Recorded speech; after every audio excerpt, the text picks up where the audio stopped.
এই ঘটনা কেউ আমরা চাই, তার কারণ আন্তর্জাতিক স্তরে হয়তো বাংলার একটা মানহানি হয়েছে।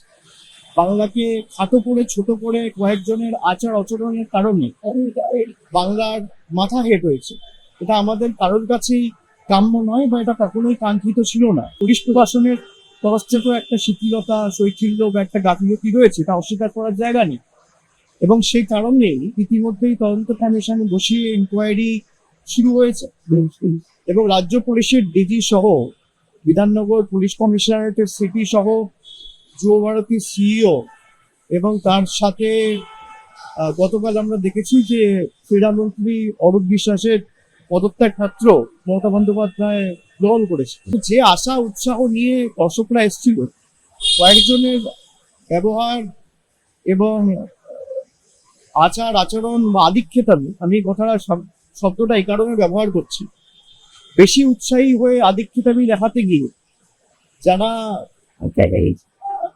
সমর্থকদের বা ফ্যানদের অনেক কষ্টে মানুষ টিকিট কেটে এসেছিল, যারা নিরাশ করেছে, তাদের জবাবদিহি করতে হবে। আপনারা শুনলেন অভিষেক বন্দ্যোপাধ্যায় বলছেন পুলিশ প্রশাসনের তরফে গাফিলতি, শৈথিল্য এবং শিথিলতা অস্বীকার করার উপায় নেই। দেখুন, শব্দ ব্রহ্ম, শব্দগুলো লক্ষ্য করবেন। কয়েকজনের আচরণের কারণে বাংলার মাথা হেট হয়েছে। একেবারে পোস্ট ধরে ধরে, পদ ধরে ধরে বলছেন অভিষেক কার বিরুদ্ধে কি ব্যবস্থা নেওয়া হয়েছে। এই বক্তব্যেরই আরেকটা অংশে আছে। অভিষেক বলছেন যাদের বিরুদ্ধে অভিযোগ ছিল তাদের সকলের বিরুদ্ধে রাজ্য ব্যবস্থা নিচ্ছে, সে পুলিশ প্রশাসনের প্রতিনিধি হোক বা মন্ত্রিসভার কোনো সদস্য হোক। আমি নিশ্চিত যে যাদের গাফিলতিতে এই ঘটনা ঘটেছে তাদের প্রত্যেকের বিরুদ্ধে ব্যবস্থা নেবে রাজ্য। বিরোধীরা বলছে এই প্রত্যেকটা ব্যবস্থা ভোটের আগে আইওয়াস। অরূপ চক্রবর্তী কি ভাবছে, তার থেকে বেশি কিছু হতে পারে? সুমন, প্রথম কথা, অভিষেক বন্দ্যোপাধ্যায় যে বার্তাটা দিয়েছেন, একই কথা মমতা বন্দ্যোপাধ্যায় ঘটনা ঘটার 30 মিনিটের মধ্যে তার সোশ্যাল মিডিয়া হ্যান্ডেল থেকে লিখেছিলেন যে এই ঘটনায় কলকাতার ক্রীড়াপ্রেমী দর্শক এবং লিওনেল মেসির কাছে আমরা দুঃখিত। এই ঘটনা কখনো 14.5 বছরে প্রথমবার মুখ্যমন্ত্রী প্রকাশ্যে তাকে ক্ষমা চাইতে হয়েছে, ক্ষমা চেয়েছেন ক্রীড়ামোদীদের কাছে। মুখ্যমন্ত্রী নিজে লিখিতভাবে যখন এই বার্তা দেন, আর আজকে যখন অভিষেক বন্দ্যোপাধ্যায় এই কথা বলেন, দুটো কথার মধ্যে কোনো অন্তর নেই। মূল যে নির্যাসটা সেটা হচ্ছে রাজধর্ম পালনের। রাজধর্ম পালন করতে হয় যে রাজা হয় তাকে। তৃণমূল কংগ্রেসের সরকার এখানেই ভারতবর্ষের বাকি রাজনৈতিক দলগুলোর থেকে আলাদা, কারণ একটা সরকার চালাতে গেলে যদি 100টা কাজ হয় তার মধ্যে 99টা কাজ ঠিক হলেও হিউম্যান এরারে একটা কাজ ভুল হলেও হতে পারে। সেই জায়গাটাকে অ্যাড্রেস করা, সেটাকে সংশোধন করা, নিজেকে পরিমার্জন করা এবং আরও উন্নততর ফর্মে তাকে পরিবেশ করা, সেটাই মানুষের স্বার্থে জনহিতে করাটাই যে কোনো রাজনৈতিক দলের কাজ। এক্ষেত্রে যে কথাগুলো বলা হচ্ছে আমি এক এক করে আসছি। আগের দিনও বলেছি, অরূপ বিশ্বাস ওখানে স্বতঃপ্রণোদিত হয়ে কোনো উদ্যোক্তা হয়ে যাননি।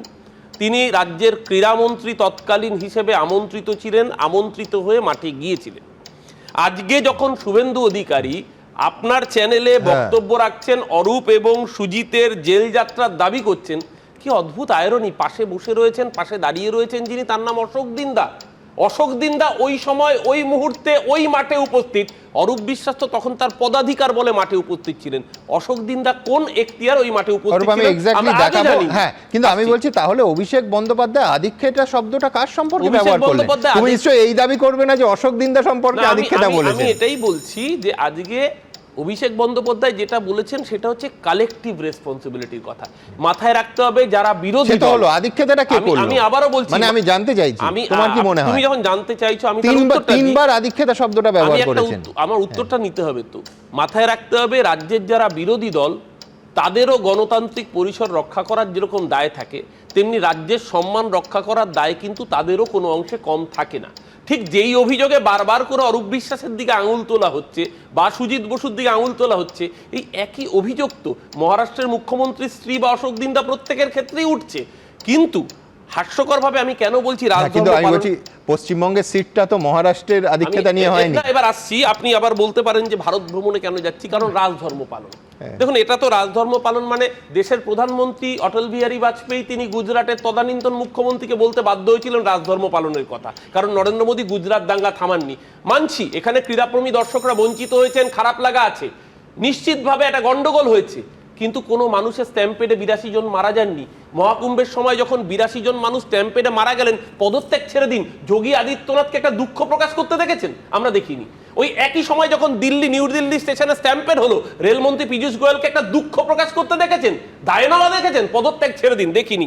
সদ্য পেহেলগামে যখন দুষ্কৃতী হামলা হলো, অমিত শাহকে নৈতিকভাবে দায় নিতে দেখেছিলাম? দেখিনি। উল্টে নরেন্দ্র মোদীকে পুলওয়ামার সময় দেখেছিলাম বেয়ার গ্রিলসের সাথে জিম করবেট ন্যাশনাল পার্কে ফটোশুট করতে, আর এবার দেখলাম বিহারের নির্বাচনের প্রচার করতে চলে যেতে। আসলে দায় নেওয়াটা সবাই পারে না, রাজধর্ম সবাই পালন করতে পারে না। আমি শুধু শুভেন্দু অধিকারীর উদ্দেশ্যে একটা কথা বলতে চাই, যিনি এত বড় বড় জ্ঞানের বাণী দিচ্ছেন। সুমন, তোমাদের চ্যানেলে দেখেছিলাম আজ থেকে মাত্র 1 বছর আগে এরকম ঠান্ডা পড়ছিল শীতকালে, আসানসোলে কম্বল বিলি করতে গিয়েছিলেন, 3 জন মানুষের মৃত্যু হয়েছিল। সেদিনকে দায়িত্ব নিয়ে নৈতিক দায়িত্বের জায়গা থেকে পদত্যাগ করার ভেবেছিলেন কি? আপনার অনুষ্ঠানে উচ্ছৃঙ্খলতা, বিজেপির আয়োজিত অনুষ্ঠান, তাতে মানুষ স্ট্যাম্পেড হয়ে মারা যাচ্ছে, আপনি কোন রাজধর্ম পালনের কথা বলেছিলেন? নাকি এই যে আজকে বলছিলেন টাকা ফেরত দিতে হবে সুদ সহ, এটা কোন টাকা? খবরের কাগজের মধ্যে বান্ডিলে যে টাকাগুলো দেখা গেছে সেটা কার টাকা আর কার সুদ, কে ফেরত নেবে, সেই হিসেবটাও আজকে বাংলার মানুষকে জানাতে হবে, তারপর রাজধর্মের কথা বলবো। অবশ্যই। এবিপি আনন্দ, এগিয়ে থাকে, এগিয়ে রাখে।